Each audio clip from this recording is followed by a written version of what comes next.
Hello! You are about to embark on the wonderful adventure of scuba diving.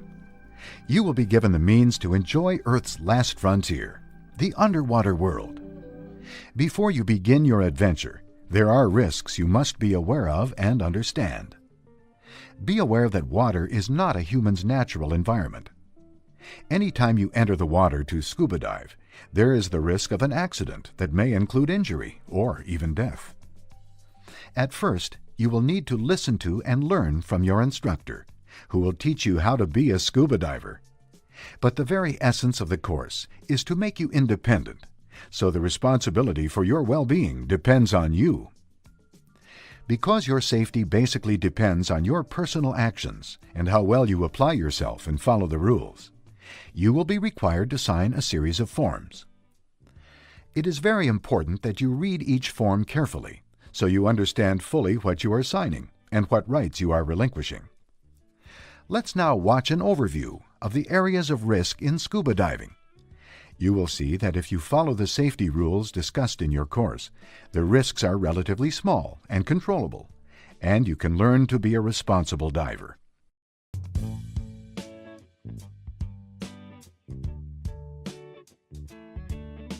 Anyone who is interested in diving, has good physical and mental health, and is comfortable in the water, can learn to scuba dive.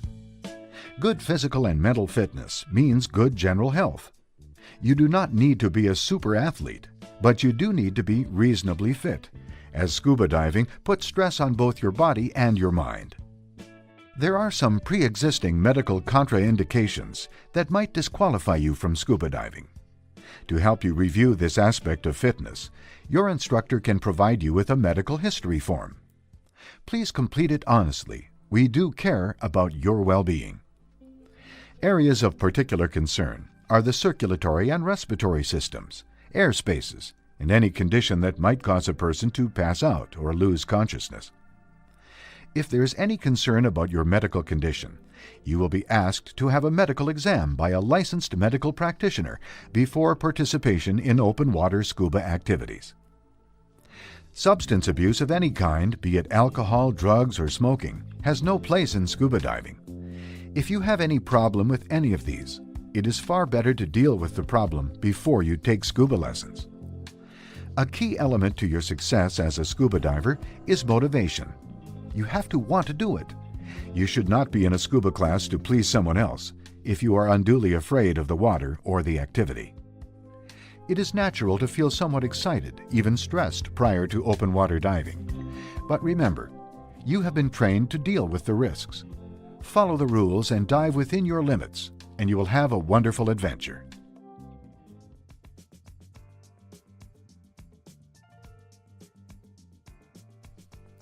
With good physical and mental fitness, you are now ready to proceed to the water aspects of scuba diving.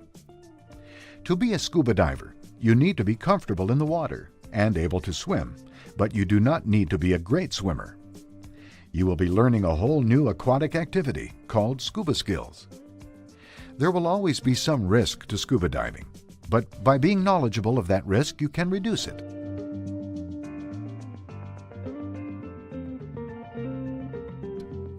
Scuba diving is an equipment-intense activity. Without special equipment, we could not see, breathe, or move underwater. You need a proper, complete total diving system that fits and is adjusted for you. Purchasing a total diving system that is best for you will improve your safety and enjoyment of diving. One last but important part of diving is learning to take proper care of your total diving system after every dive to prevent the risk of injury from equipment problems or failure.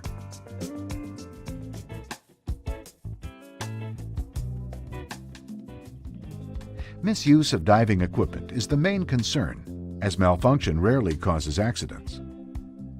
Manufacturers supply warning labels about proper use and care of equipment and the importance of proper training to prevent misuse. Breathing and pressure changes are also of particular importance to scuba divers. Because water weighs a great deal more than air, pressure increases rapidly as you go down and must be equalized. Your diving equipment and the skills you learn in class will prepare you to handle these pressure changes. Obviously, it is very important to have enough air to breathe underwater.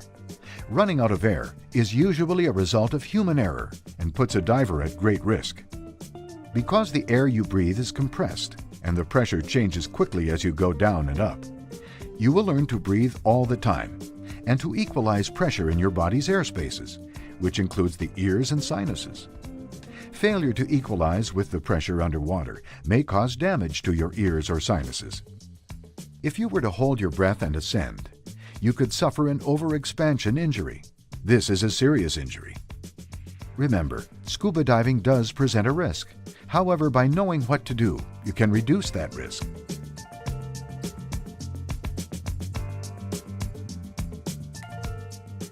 Buoyancy control is a primary skill of scuba diving. Proper use of a well-fitting buoyancy compensator, or BC, makes diving safer, easier, more comfortable, and more enjoyable. Much of your training in your scuba course will focus on learning to use buoyancy control to your advantage while underwater. But buoyancy control is also important on the surface. Keeping your BC inflated on the surface allows you to rest easily.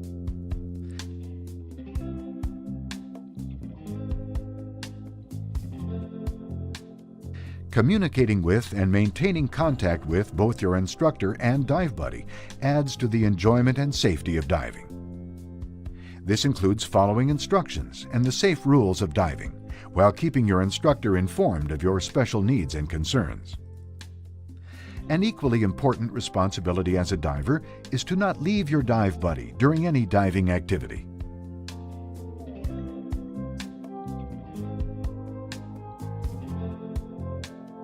Control is a key concept in scuba diving. This means you are in control of your mind, body, and total diving system, so you can effectively deal with the environment, your buddy, and yourself. In diving, we talk about staying in your comfort zone by knowing your limits.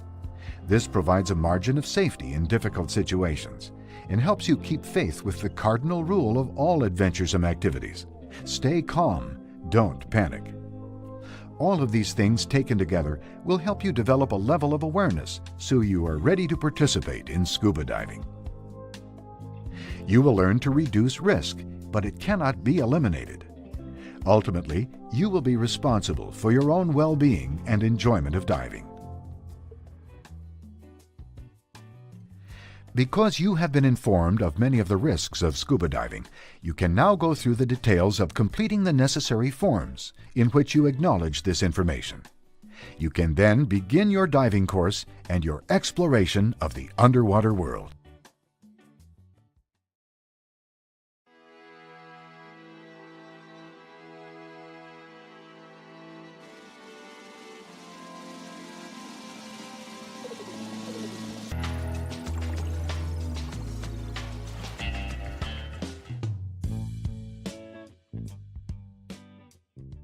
You have completed the first phase of your training and are now ready to continue.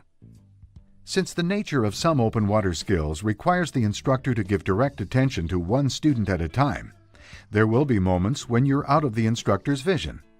As always, it is your responsibility to maintain contact at all times. Also, the instructor can only judge you by your performance. It is your responsibility to say how you feel. Let the instructor know if you're cold, sick, overheated, or tired. You should not participate if you don't feel well, and you should never say you're satisfied with your performance if you aren't. This video will show areas of risk in the open water, so you have a clear understanding of your responsibilities prior to signing the required forms.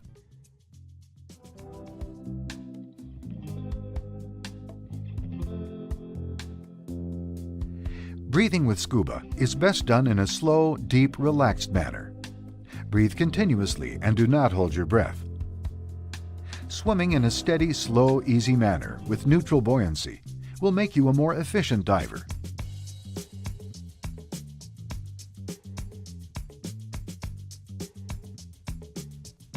Another major concern of scuba diving is the possibility of having an overexpansion injury while ascending. By relaxing and breathing as you control your buoyancy, you can perform a slow and easy ascent. You need to look up, Reach up and proceed with care as you approach the surface. Otherwise, you might hit something, such as a boat, on the way up. Once on the surface, make your presence known to boaters. Be aware that you can see boats better than they can see you. Your understanding, your equipment, and your skills all help reduce the risks of diving. But remember that injuries can still occur.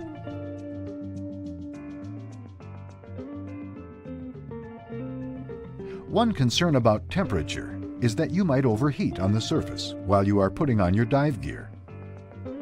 The other concern is that you may become excessively cold while underwater. Water takes away body heat 25 times faster than air. Therefore, divers need to wear the correct protective suit for the water temperature.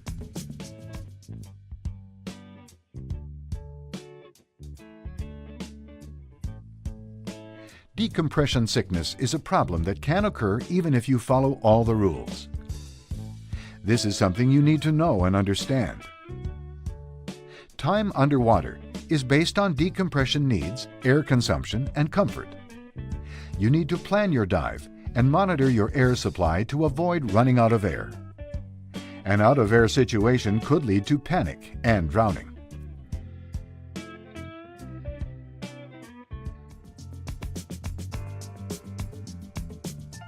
Extra care must be used as you enter or exit the water, so as not to hurt yourself or others. A rocky shoreline, surf, and currents all add up to risks of diving. Diving skills, along with a calm, relaxed approach, will help you deal with these environmental conditions. Entanglement is a problem that can be handled as long as you don't panic. Some aquatic life can be harmful, and care needs to be taken to avoid contact and to not provoke animals. The risk of diving-related injury is, of course, greater in the open water than in the swimming pool. But how you behave and relate to other divers is a key to lessening problems. You need to follow the instructions from diving leaders and follow the safe rules of diving. It is your responsibility to maintain both buddy and instructor contact during open water training dives.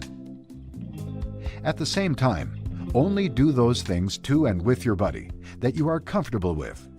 You need to stay within your comfort zone. Keep your instructor informed of your needs, wishes, and concerns. The whole process of instruction will therefore go far better. Remember, the instructor only knows how you look, not how you feel. Stress is a normal and expected part of scuba diving. You need to control it to be able to solve problems while in the water. By developing a higher level of awareness of yourself, your buddy, your skills, your total diving system, and the environment, you will be a better and safer diver.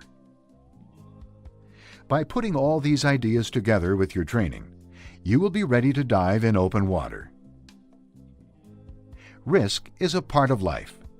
Activities that add adventure to our lives also add risks, yet most recreational divers enjoy scuba diving without ever having an injury. At the same time, no one can guarantee that you will never have an accident. Scuba diving is an extremely interesting and enjoyable recreational activity. With the information provided here, your diving instruction, and a thinking approach to scuba diving, you can have exciting adventures with a known and controllable degree of risk. Now that you have been informed of the risks of scuba diving, you can go through the details of completing the necessary forms in which you acknowledge this information, so that you can proceed with your diving activities.